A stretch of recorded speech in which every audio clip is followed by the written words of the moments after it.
Bank right now, where there's yet another funeral happening for three young people who died after they got shot by clashes with Israeli settlers and the military. The youngest victim is just 13 years old. Hi Adrian, you are back in Tel Aviv, but you are just returning from the West Bank where you filmed a report. The area has been a little bit in the background in the past weeks due to the escalation with Iran and other hotspots. Can you tell me a little bit more about the situation there?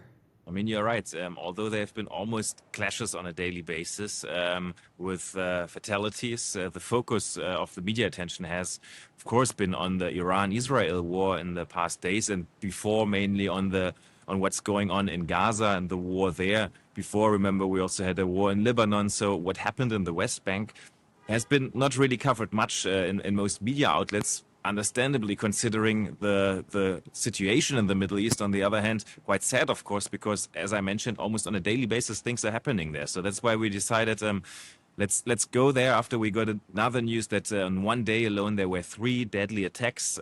Each of these attacks, 3 Palestinians died after clashes with settlers where the Israeli military involved. And to be honest, it's also logistically always very challenging to go to report from this side for many media outlets, including us. So we're reporting here for German TV, right? And we have a team of Israelis, but they cannot go to the West Bank. It's too dangerous for them. If you cross into the West Bank, there are even warning signs all over the place for Israelis saying it's too dangerous for you to go there. It's a risky area for you. So we have to work with a team of Palestinians on the other side. We met them in East Jerusalem and then crossed over to the village of Kafr Malik, round about an hour drive, where one of the attacks happened. It was the funeral when we arrived of 3 young people.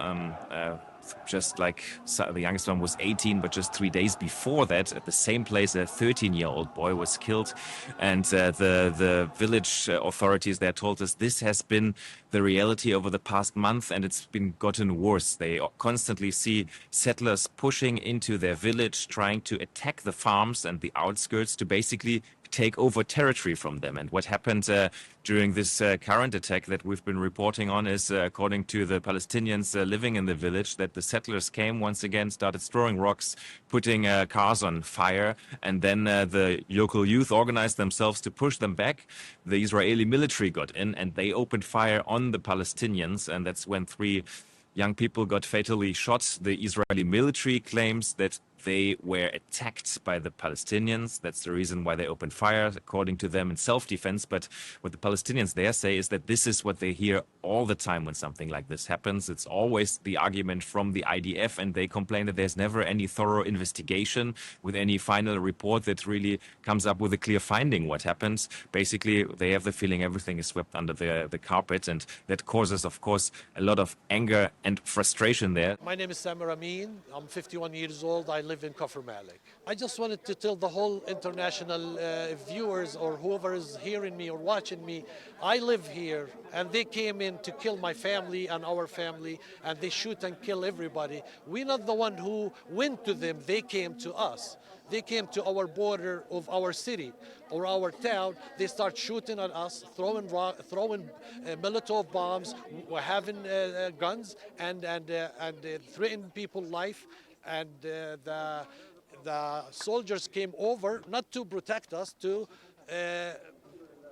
protect the settlers, and shooting at us. So it doesn't matter who shoot who, it's who came into who.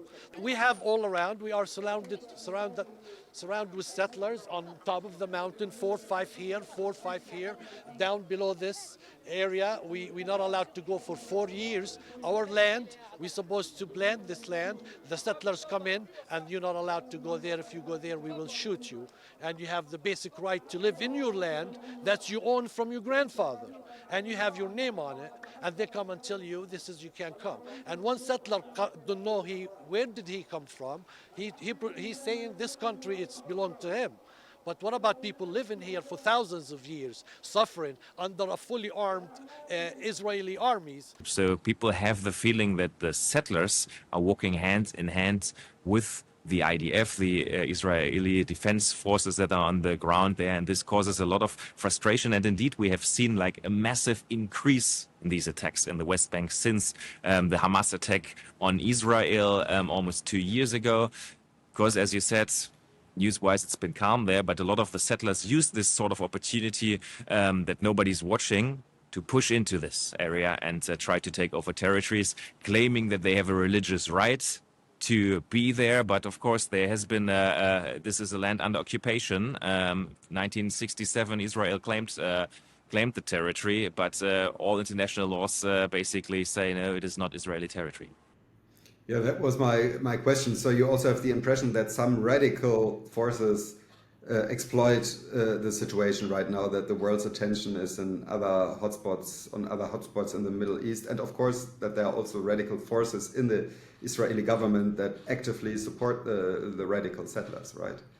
I think that is even a more important part, that those settlers have the feeling they have the backing of the government, because we have very radical parts within the government, the finance minister, for example, or the minister of interior security, that are both hardliners, religious hardliners, encouraging those settlers. When October 7th happened, some of the government members even distributed arms to settlers in the West Bank. And of course, the Palestinians that we talk to there say, well, ever since then, the situation has gotten worse. All these settlers are feeling encouraged to push even further forward. Right now, there's estimates that around about 700 Israeli settlers are living in the West Bank area and in eastern Jerusalem amongst the 2.7 million Palestinians, and the number seems to be growing. Now, towards the end of our talk, let's also quickly have a look at another Palestinian territory, at Gaza. You are back in Tel Aviv now. Do you think the humanitarian disaster there is it a topic for the people in Israel at the moment, or is it something that they don't really worry about? I would say Tel Aviv is sort of like a left liberal bubble, right? I mean, here you do have newspapers that constantly write about what happens in Gaza. You have almost on a daily basis protests of people who demand an end to the war, who criticize the government openly. There are people who are hungry there. They're going hungry.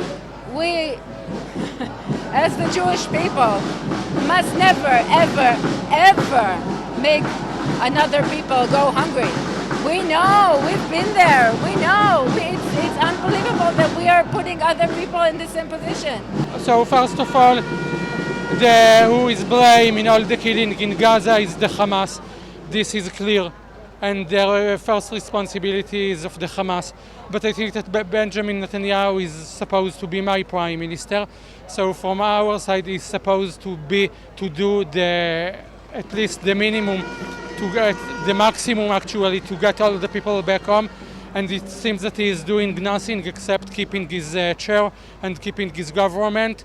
He cares only of his own and his government and not the people. But again, I have a feeling it's a bubble, because the moment you go out, you notice that the government and also the radical parts of the government do have strength backing in large parts of the society, especially after this, from an Israeli perspective, successful attack on Iran, that many people have the feeling now that, well, Netanyahu is a good guy. Like he's not only talking, he's achieving things.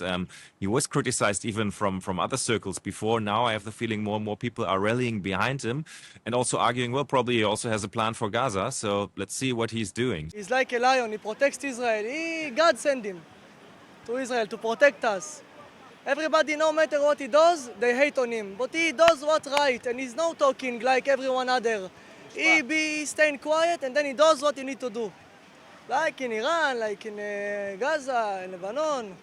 Remember, he is a democratically elected leader, and despite the pictures of protest that we see, and despite the opposition that exists here, I still have the feeling that the majority of the people supports the course of the government. Adrian, thank you very much. As always, I'll be on my way to Ukraine in some days. Maybe we can have another talk when I'm on the ground there. It's, of course, another war, another big conflict that is going on, but that has faded a little bit into the background in the past weeks due to the escalation in the Middle East. At the moment, with all those massive conflicts and wars, you really don't know where to look at. So yeah, we will talk in a few days. You'll still be around probably in Israel for some days, so take care. Thanks a lot. Also, thanks to our viewers, of course, and I will see you soon.